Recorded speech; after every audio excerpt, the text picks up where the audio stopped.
autonome d'Abidjan, une référence internationale. Luxury Immobilier. Construisons l'avenir ensemble. Cette émission vous est présentée par la Sodemi, la porte d'entrée du secteur minier ivoirien.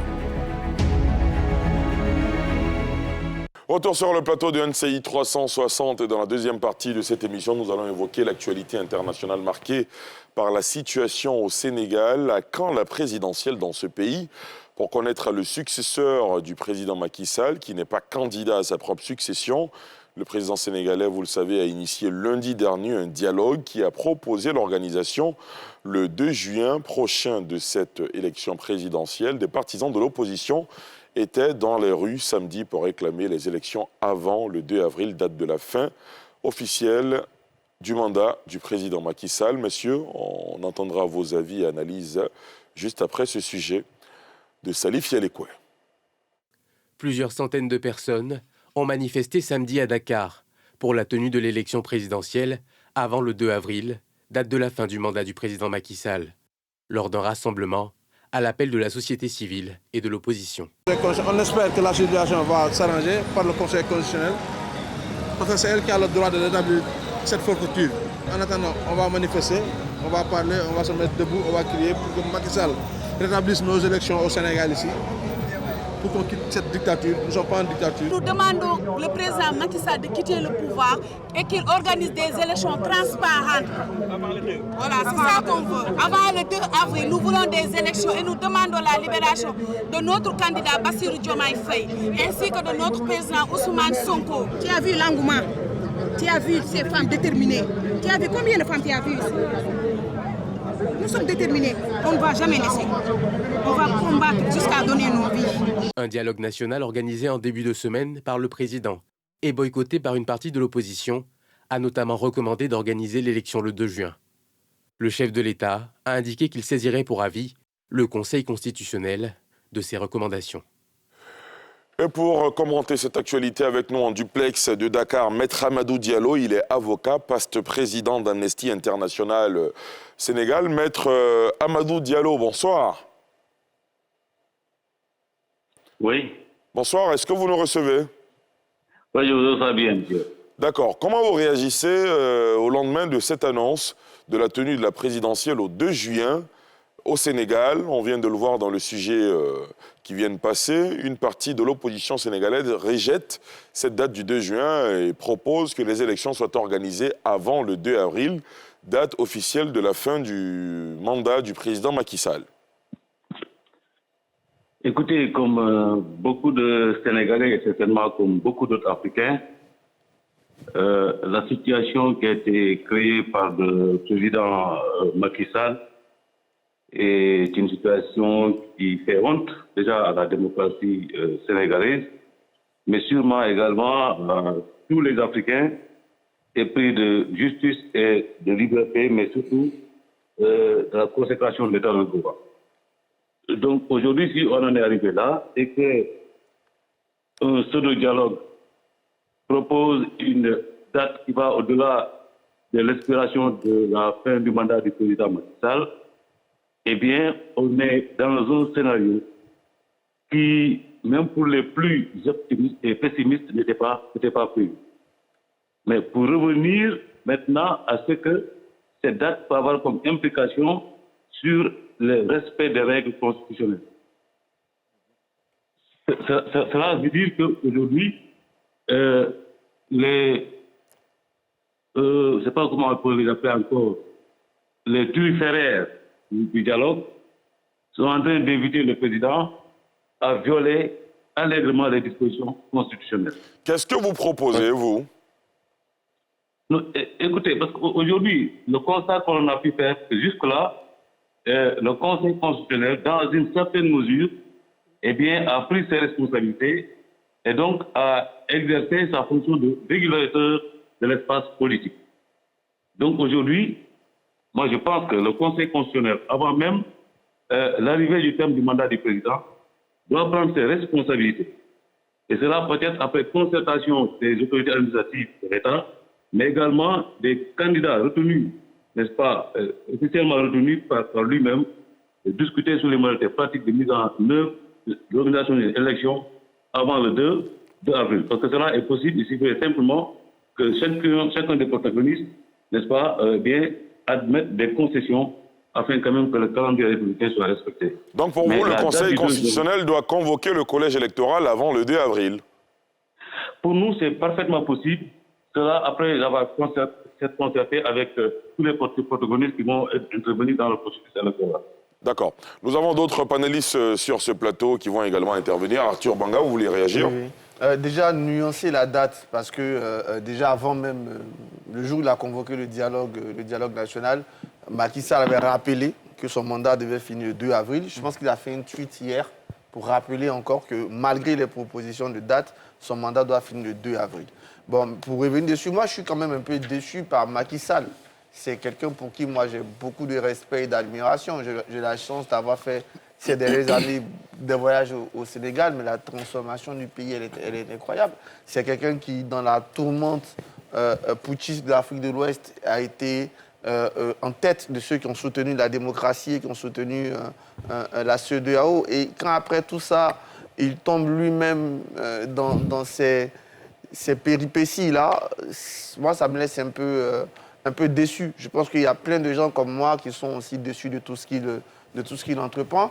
Après, comme je l'ai dit la semaine passée, et comme vient de le dire le passe-président d'Amnesty, il faut mettre en évidence. Hein, moi, j'entends honte pour la démocratie sénégalaise, tout ça. Moi, non, c'est tout le contraire. Moi, je suis plutôt fier de la démocratie sénégalaise. Parce qu'au Sénégal, il y a une cour constitutionnelle qui l'a montré et qui l'a démontré. Je pense qu'il va encore le montrer. Moi, je pense qu'il faut mettre ça en évidence. On reproche assez à nos institutions d'être à la botte du pouvoir exécutif. On dit assez qu'on n'a pas d'institutions fortes. Et pour une fois, comme il y a quelques années au Kenya, aujourd'hui au Sénégal, on a une institution qui montre que la démocratie, elle fonctionne aussi grâce à des institutions. Il y a une institution qui utilise ses pouvoirs pour faire respecter l'élément démocratique. Parce que tout ce qu'on dit, si on est aujourd'hui en train de faire ce débat, c'est parce que dans un premier temps, la Cour constitutionnelle a rejeté le décret de Macky Sall qui devait convoquer à plus loin. Et aujourd'hui, tout le monde a encore de l'espoir. Pourquoi? Parce qu'on se dit que même si Macky Sall rappelle que son mandat prend fin le 2 avril, je pense qu'il sait aussi que la Cour constitutionnelle, elle peut le rappeler. Et il ne veut pas aller en cet affrontement avec une institution. Mais je rappelle que Touadéra, par exemple, n'a pas eu ce respect pour la Cour constitutionnelle. Il l'a même dissout pour faire passer une autre, pour se donner des mandats illimités. Donc, moi, je suis plutôt fier de la démocratie sénégalaise. Et j'invite, encore en mémoire à Badinter, à tous ceux qui vont avoir des responsabilités institutionnelles, constitutionnelles dans nos pays, de se dire que j'ai un devoir d'ingratitude. Même si j'ai été nommé par le président de la République, c'est la nation qui me nomme. Et de se comporter comme cette Cour constitutionnelle du Sénégal, je pense qu'on doit même se battre pour qu'elle ait le prix Nobel de la paix. Parce que ce qu'elle est en train de faire, elle garantit la paix dans ce pays-là. Professeur Bangali? Oui, je pense que le président Macky Sall doit obtempérer face à plusieurs reprises. À la pression face à la pression de la rue, mais au-delà de la pression de la rue, face à l'orientation que la Cour constitutionnelle veut donner au processus électoral. Il y a eu déjà une première tentative de rejeter les élections en décembre. Et la Cour constitutionnelle s'est prononcée pour casser la décision.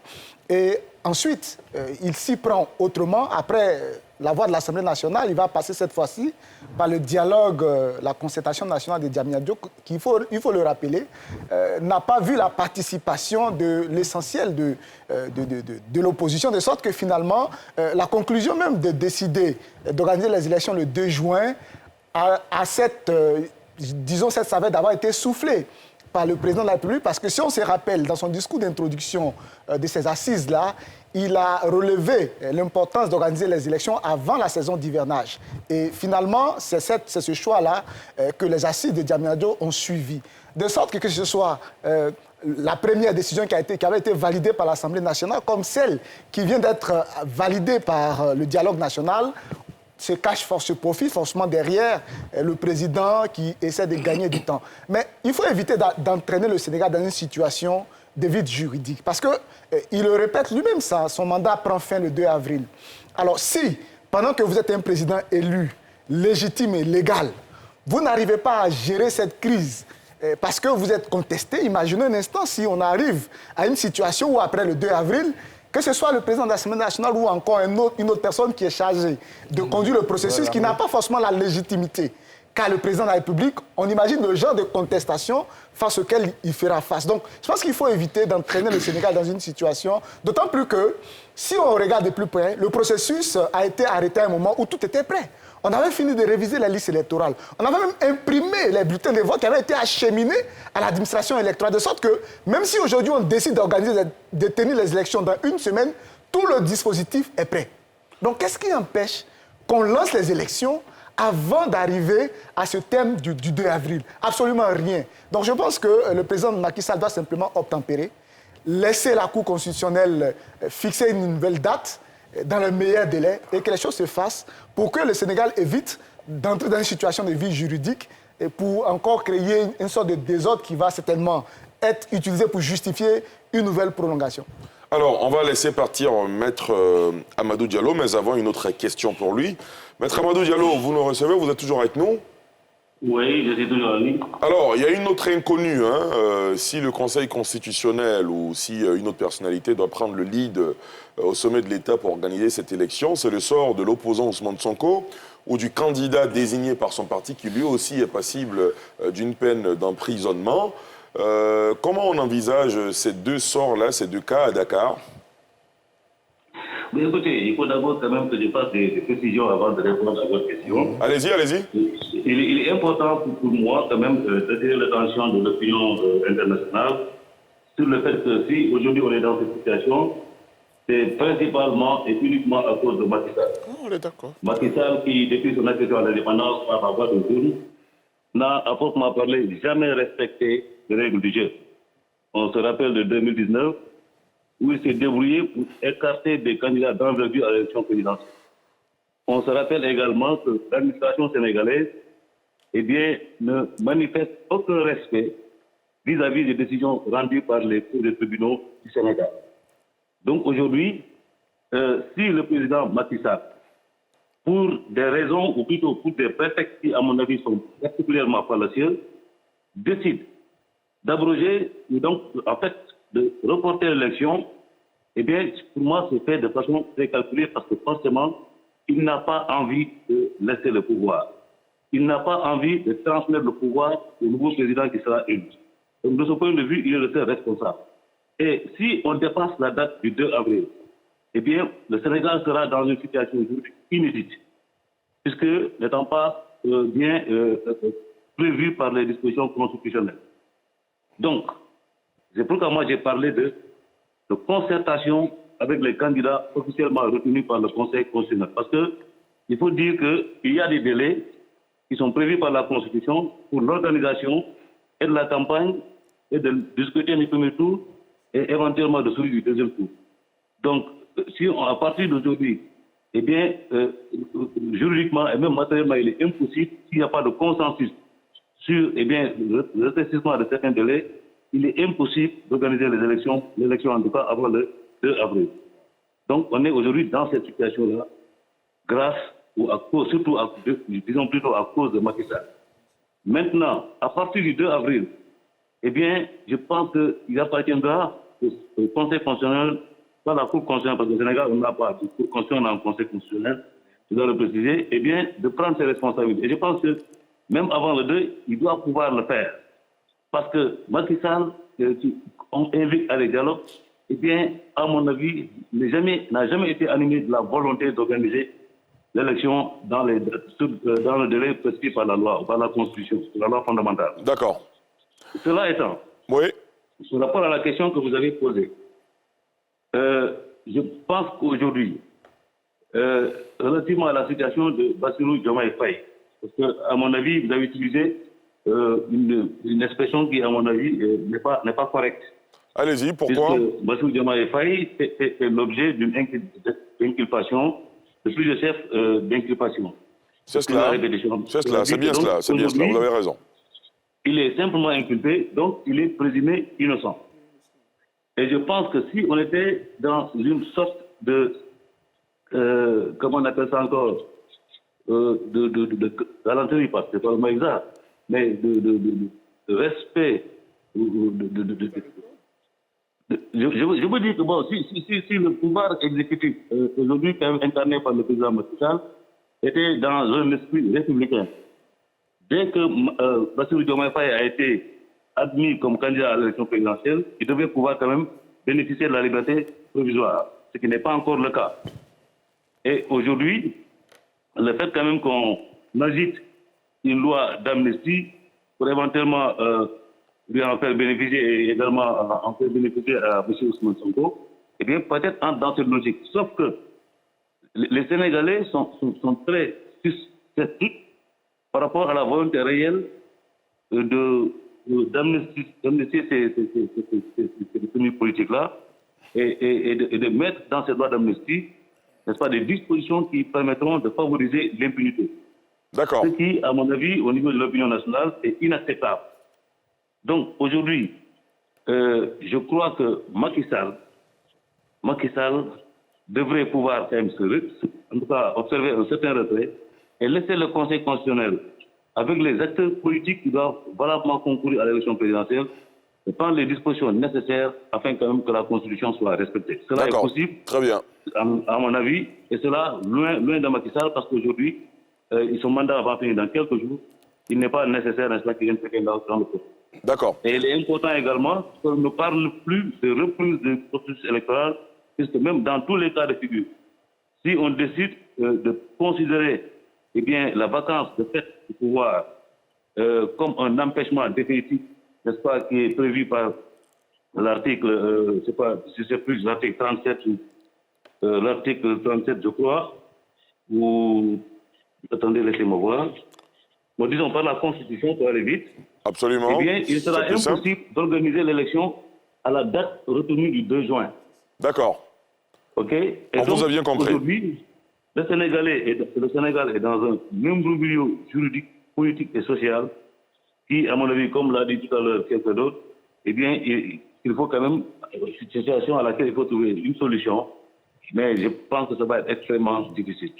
Merci beaucoup, Maître Amadou Diallo, avocat, poste président d'Amnesty International Sénégal. Merci d'avoir accepté ce duplex depuis Dakar pour nous apporter ces précisions sur la situation politique au Sénégal. Guillaume Bateau, réaction? Oui, je pense que, comme l'a dit un peu notre invité, il faut peut-être que le Conseil constitutionnel et les acteurs aient le courage de réduire les temps de campagne.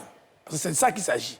Aujourd'hui, au regard de la Constitution sénégalaise, le temps de campagne entre le premier et le deuxième tour est plus long que les délais qui nous séparent du 2 avril. C'est sur ça qu'il faut jouer. Parce que, effectivement, visiblement, le président Macky Sall n'a pas envie de quitter le pouvoir. Il crée tous ces artifices, toutes ces difficultés inutiles pour, malheureusement, mettre en difficulté un pays qui est un modèle de démocratie, qui est un modèle de stabilité. Et cela est vraiment regrettable. Parce que j'avoue que je n'ai pas compris du tout ce qui s'est passé dans sa tête. Son mandat était fini. Il a prétexté de crise d'éléments fallacieux pour créer ce désordre inutile pour le pays frère du Sénégal. Donc, il faut que les acteurs politiques, je pense qu'ils ont plus à gagner en réduisant les délais, en faisant en sorte que l'élection, le premier et le deuxième tour, se tiennent avant le 2 avril, que de garder... On me dira, oui, mais Guillaume, vous ne voulez pas qu'on touche à la Constitution, vous voulez qu'on touche à certaines dispositions. Mais je pense que le pays a plus intérêt à réduire les délais de campagne, à faire les élections d'ici le 2 avril, que de tomber dans un vide juridique qui peut occasionner un vrai désordre. Et ce serait dommage parce que le président Macky Sall en serait le responsable devant l'histoire du Sénégal. Docteur Boga? Oui, merci. 3 choses. La première, c'est d'abord de rejoindre totalement ce que mon ami et cadet professeur Arthur Banga a dit concernant le président Macky Sall. Honnêtement, tout Africain, on est vraiment déçus. Vous savez combien de fois on a soutenu le Sénégal face à Abdoulaye Wade? Abdoulaye Wade avait forcé les choses pour s'inscrire dans un 3e mandat. C'est pour cela que, pour gagner du temps, je vais embrayer sur mon 2e point. À la fois, on va saluer les institutions sénégalaises, mais il faut saluer le peuple sénégalais. Parce que chaque fois que ça déraille, c'est le peuple qui nous aide. C'est ce qui s'était passé face à Abdoulaye Wade, qui avait forcé pour candidater pour un 3e, et le peuple a dit niet. et il a perdu. Et tout le monde avait soutenu Macky Sall, y compris Youssou N'Dour. Tout le monde avait soutenu Macky Sall. Et aujourd'hui, ce monsieur-là vient là, il fait 2 bons mandats, il termine. Au lieu d'organiser les choses pour partir en beauté, il voulait même forcer. Parce qu'il faut reconnaître aussi que c'est le même peuple sénégalais qui a fait que Macky Sall a reculé. Il voulait rempiler pour un 3e mandat. Et puis après la chasse aux sorcières contre Ousmane Sonko, avec tous les procès juridiques contre ce monsieur. Donc la deuxième chose que je voulais dire, c'est de saluer à la fois les institutions sénégalaises, notamment le Conseil constitutionnel. Nous, on l'a fait dans une déclaration. On a même cité le président du Conseil constitutionnel. Vraiment, c'est un exemple pour l'Afrique. Le président de la République peut vous nommer. Mais regardez la Constitution et regardez le peuple. Parce que le président du Conseil, il prête serment. Et on prête serment devant le peuple. Au nom du peuple. Donc le président de la République vous nomme, il peut être votre ami, mais s'il vous entraîne dans un imbroglio, sauvez votre pays en regardant la Constitution et surtout en regardant le peuple. La dernière chose que je voudrais dire, c'est que finalement, avec ce que Macky Sall a fait, et le frère, le collègue d'Amnesty International, passe-président, vient encore de le dire ici, Macky Sall nous a mis dans une situation, en dehors de la Constitution. Parce qu'avec le report qu'il a actionné, du coup, les délais sont bousculés. Et le risque, c'est que si on arrive après le 2, que lui n'est plus là, les partisans de Ousmane Sonko peuvent non seulement tempêter pour demander non seulement sa libération, Macky Sall dit qu'il va prendre une amnistie. Bon, il ne faut pas nous faire rêver, mais en plus, les gens peuvent dire, non seulement s'il sort, comme l'élection n'a pas encore lieu, il faut aussi qu'il soit candidat. Et on va rester là à tergiverser. Alors que de bonne foi, M. Ousmane Sonko a déjà désigné un représentant de son parti qui peut aller à cette élection. C'est pour cela que moi je voudrais, c'est vrai que le frère Bato a commencé à donner des propositions concrètes, mais moi je pense qu'il revient au Conseil constitutionnel de prendre les devants, de prendre ses responsabilités. Il aurait dû fixer la date même depuis le premier Oui. Dans le premier temps, je termine. Dans le communiqué initial, ils auraient pu oser. Mais ils ont laissé la bonne foi à M. Macky Sall de se rattraper. Là, il a convoqué un dialogue national qui n'a pas marché. Parce que tout le monde... Donc moi, je voudrais que le Conseil constitutionnel reprenne ses responsabilités. À la limite, qu'il convoque les différentes forces politiques et puis que le Conseil constitutionnel tranche. Très bien. À la fin, moi, j'ai écouté l'avocat, l'invité, je viens de l'écouter. Il ne faut pas aussi exagérer, aller d'un extrême à l'autre et donner au Conseil constitutionnel des prérogatives qu'il n'a pas. Il n'a pas. Ça a été dit, qu'il convoque, qu'il fasse une concertation. Ce n'est pas le rôle d'un Conseil constitutionnel d'appeler les acteurs politiques, de discuter avec eux, de dialoguer avec eux. Il ne peut pas. Il prend les tests, il prend la Constitution, il analyse et il rend une décision. Il ne fait pas de dialogue politique. C'est-à-dire, on veut un dialogue politique bis initié par le Conseil constitutionnel. Notre invité dit qu'il appelle les candidats. Il fait une concertation. Ce n'est pas le rôle du Conseil constitutionnel de dire la loi. Constitution. Il ne peut pas non plus trancher. De dire la loi et de l'appliquer. Aujourd'hui, il y a une situation... On est en dehors de la Constitution. On n'est pas encore en dehors.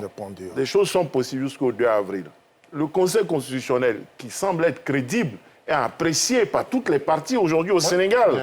Puisque quoi qu'on dise, Macky Sall prend acte et fait ce que le Conseil constitutionnel lui demande. Et le peuple applaudit et danse. Donc c'est le dernier recours, le régulateur.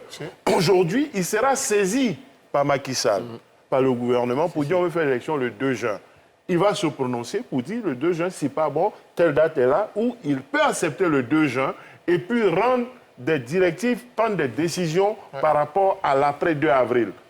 Est-ce que, comme on dit chez nous, on ne pleure pas après, hein, il faut que tout le monde accepte. On a applaudi à gauche, on a applaudi le Conseil constitutionnel. Si demain, ce Conseil constitutionnel prend conscience de l'enjeu de la situation et valide le 2 juin, et dit que, pour éviter d'enclencher un autre mécanisme, de créer un vide, il autorise Macky Sall à rester au pouvoir, à organiser les élections. Non, ça n'a pas marché. Non, je vous dis, je vous dis, est-ce que s'il y a un tel arrêt qui est pris, une telle décision qui est prise, ceux qui ont applaudi hier le Conseil constitutionnel... Mais pas faire ça. Non, mais pourquoi vous pouvez préjuger? C'est pas dans la Constitution. Non, mais qu'est-ce que le Conseil constitutionnel... Est-ce que vous êtes en train de dire au Conseil constitutionnel d'inviter des candidats? Vous-même, vous dites que la Constitution est rompue. Vous dites d'inviter des candidats. L'autre invité dit pareil. Vous êtes en train de donner des solutions non constitutionnelles. Et puis on vous dit quelque chose, vous dites il faut avoir un moyen de dire on ne pleure pas. Il faut être fair play, on ne pleure pas. D'accord. Pas parce qu'une gestion n'arrange pas. Cela dit de façon générale. Moi je voudrais interpeller les uns et les autres. Il y a eu des concessions qui ont été faites. Macky Sall est sorti du 15 décembre pour arriver au 2 juin. C'est vrai, il ne devait pas sortir du 25 février. C'est vrai, il aurait pu. Moi aussi, je suis toujours pragmatique. Hein. Il aurait pu sortir du 25 février en faisant plus de concertation, en le demandant au Conseil constitutionnel. Selon moi, ce n'était pas à lui de prendre la décision. Il pouvait saisir le Conseil constitutionnel et faire constater un certain nombre de choses. Étant entendu, comme m'a dit notre invité, que le processus même était biaisé depuis le début. Sur quelle base, aujourd'hui, Sonko n'est pas candidat? Le Conseil constitutionnel, certes, il faut le féliciter. Il a fait beaucoup d'efforts. Il a été indépendant. Il n'a pas tenu compte des tracasseries de l'administration électorale. Il était prêt à valider Sonko jusqu'à ce que la Cour suprême rende une dernière décision relativement à la diffamation. Au dernier moment. Mais est-ce que le Conseil constitutionnel, au moment où on donne les dossiers, qui statue, qui estime qu'il est éligible, au moment où le gouvernement a essayé tous les recours, il n'a pas pu disqualifier Ousmane Sonko, est-ce que ce Conseil constitutionnel devait biaiser l'élection en excluant la candidature d'Ousmane Sonko? Il fallait qu'il soit plus courageux. Alors là, bien sûr. Là, on est en train de refaire le débat. Oui, on a fait le débat parce que... S'il vous plaît, s'il vous plaît. Oui, mais l'avocat l'a dit tout à l'heure. Le système est biaisé depuis le départ. S'il vous plaît. Le gouvernement a biaisé le processus depuis le départ. C'est qui a biaisé tout. Mais le Conseil constitutionnel aurait pu ne pas se faire complice. On laisse à la fin terminer, s'il vous plaît. Le Conseil constitutionnel aussi a sa responsabilité. Non, il faut le laisser terminer. Oui, mais permettez-moi 5 personnes qui ont dit leur avis négatif. On respecte. Acceptez mon avis. On respecte. Ce Conseil constitutionnel, parce que vous déjà, vous préjugez, vous vous apprêtez à disqualifier le Conseil constitutionnel s'il prend une décision qui ne vous plaît pas. Non, mais vous l'avez dit, vous allez le dire. Non. Donc, permettez-moi justement... C'est votre proposition, là. Oui, mais il peut le prendre. Mais bon, alors, messieurs, dans un débat d'idées, je disais, il a biaisé, il n'avait pas à le faire, tout comme au dernier moment, il décide que Karim Wade est candidat et on l'interpelle. Mais au moment où il n'avait pas connaissance de quelque chose, lorsqu'il a connaissance, et qu'à ce moment, il découvre que malgré tout, certes, au moment où Karim Wade était candidat, le décret de rénonciation de la nationalité française n'était pas encore signé. Mais au moment où on m'informe maintenant, là, ce décret existe, il est signé. Mais est-ce que c'était le rôle du Conseil constitutionnel de dire et de se dédier? Il faut aussi faire ce débat et ne pas tout mettre sur Macky Sall. Maintenant, l'accusation contre le Conseil constitutionnel, c'est sur quel point? Non, docteur Bouba. 2 points. Le premier point, il biaise et joue le jeu du pouvoir en excluant Ousmane Sonko. D'accord. Alors qu'il a une éligibilité totalement parfaite. Oui. Je ne sais pas pourquoi ils ont voulu faire plaisir à Macky Sall en l'excluant, en pensant qu'ils peuvent le substituer à Diomaye parce que son parti avait un plan B. 1. 2, il décide que Karim Wade est candidat et puis après, il est interpellé par un candidat et puis il se dédie, Karim Wade n'est plus candidat. Ça ne se fasse pas comme ça. D'accord, on termine avec vous, Landry. Voilà. Alors, déjà, je voudrais, sur la question, c'est la question donnée, tout à l'heure, on entend qu'on est hors constitution. Non, on n'est même pas hors constitution. Même après les deux, l'ordre constitutionnel demeure. Pourquoi? En réalité, le Conseil constitutionnel n'a pas pouvoir de convoquer. Il n'a pas pouvoir de convoquer le suffrage aux élections. Ça se fait par décret. Donc, c'est celui qui détient le pouvoir exécutif qui peut le faire. Or, en réalité, l'article 39 de la Constitution est clair. Il dit que lorsque... Sénégalais. Oui. Lorsqu'il y a décès du président de la République, lorsqu'il est frappé, lorsqu'il démissionne et qu'il y a un empêchement absolu, le pouvoir de l'exécutif sont transmis au président de l'Assemblée nationale. L'empêchement absolu, c'est quoi? C'est le fait que le président en fonction ne puisse plus l'exercer pour une raison ou pour une autre. Oui. Le 2 avril, le président en fonction ne peut plus exercer. Donc l'article 39 s'applique. Il n'y a pas de vide juridique. Sauf que, en réalité, il y a une suspicion. Non, il n'y a pas de vide juridique. L'article 39 s'applique. Okay. C'est clair. Les textes sont très clairs. Okay. Sauf qu'il y a un problème d'ordre politique. Le problème d'ordre politique, c'est le crédit accordé au président de l'Assemblée nationale, étant donné qu'entre-temps, l'Assemblée nationale a manœuvré pour qu'une loi soit prise, même si elle a été frappée d'invalidité par la suite par le Conseil constitutionnel. L'Assemblée nationale faussaire. S'il vous plaît, le Conseil constitutionnel, la crise politique demeure parce qu'en réalité, c'est lui qui va échoir. Le pouvoir exécutif doit pouvoir emporter la confiance des gens. Messieurs, les semaines à venir, monsieur, Landry Couillot, s'il vous plaît. Quelle que soit la date. Arthur Banga, Alafé Ouakili, s'il vous plaît. Le dimanche prochain, on va certainement ou sûrement parler du Sénégal. On aura de la matière parce que les élections, pour l'instant, en tout cas en l'état actuel, la proposition, c'est de les organiser le 2 juin. L'actualité va se dérouler au Sénégal et en fonction de l'actualité telle qu'on la programme pour cette émission, on reparlera du Sénégal. On ne pourra pas tout dire ce soir. Messieurs, apprêtez-vous à donner vos cartons de la semaine. Ce sera juste après ceci.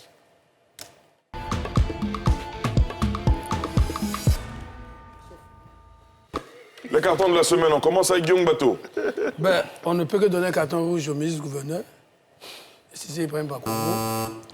On espère qu'avec les discussions qu'il va avoir avec les maires et on espère qu'avec la prise en main du dossier par le Premier ministre, que des solutions plus humaines, plus efficaces vont être trouvées aux problèmes des quartiers précaires et qu'on pourra revivre encore cet élan de solidarité. Très bien.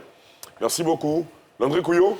Alors, moi, c'est un carton jaune. Un carton jaune dans le sens où il y a une pratique qui commence à se normaliser en matière dans le monde politique un peu partout. C'est le fait d'enregistrer des conversations téléphoniques et de les diffuser. Encore, je trouve que d'abord, c'est illégal. C'est rouge. Et c'est jaune pour avertir et c'est inélégant. Surtout lorsque... Le dernier incident en date? Le dernier incident, c'est le porte-parole du PDC-RDA, M. Brandoumi, et l'honorable Brandoumi et le ministre d'État Adjoumani. Je ne veux pas entrer dans le fond. Je veux juste dire que dans la forme, c'est inélégant et c'est illégal. Lorsqu'on sent pour une raison ou pour une autre, des propos tenus par une personne à son encontre peut porter atteinte à sa vie ou à son intégrité physique, il faut faire confiance aux institutions judiciaires et non pas diffuser ces bandes sonores. Merci. Parfait. Docteur Boga? Un carton rouge pour toutes ces violations graves, j'allais dire même gravissimes, des droits de l'homme qu'on constate avec les déguerpissements, j'allais dire violents, inhumains, c'est le terme exact, parce qu'on a violé l'article 2 de notre Constitution. Et je ne suis pas d'accord avec ça. D'accord. Voilà, donc je ne situe pas vraiment les responsabilités, qu'il s'agisse du gouverneur. On en a parlé longuement, de toute façon. Mais j'ai un carton vert, parce que l'intervention du chef de l'État nous satisfait, le fait de dire il faut de l'humanisme, il faut de la solidarité. Mais il faut qu'on aille au-delà, parce qu'un président de la République, il ne donne pas des avis, il agit. D'accord.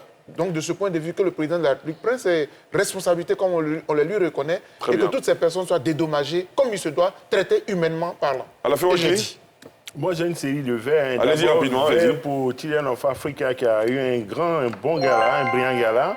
Vers à la CEDEAO qui lève les sanctions contre le Niger et qui interpelle qu'il y a le dialogue qui existe, même si ces pays-là veulent se soustraire à la démocratie. Vers au gouvernement pour sa réaction responsable sur la question de déguerpissement et de l'assainissement. Et le vers dont profite pour moi le maire de Yopouin, le maire d'Atiékoubé, Bitoro et Danho qui ont fait preuve de responsabilité, mais un vers aussi pour le ministre-gouverneur, dont l'action a été un déclencheur qui nous permet de prendre conscience de ce qu'il faut faire. Et pour ce vers-là, souhaiter qu'il poursuive avec davantage de dynamisme dans le sens des préoccupations des populations. Très bien. Professeur Arthur Banga?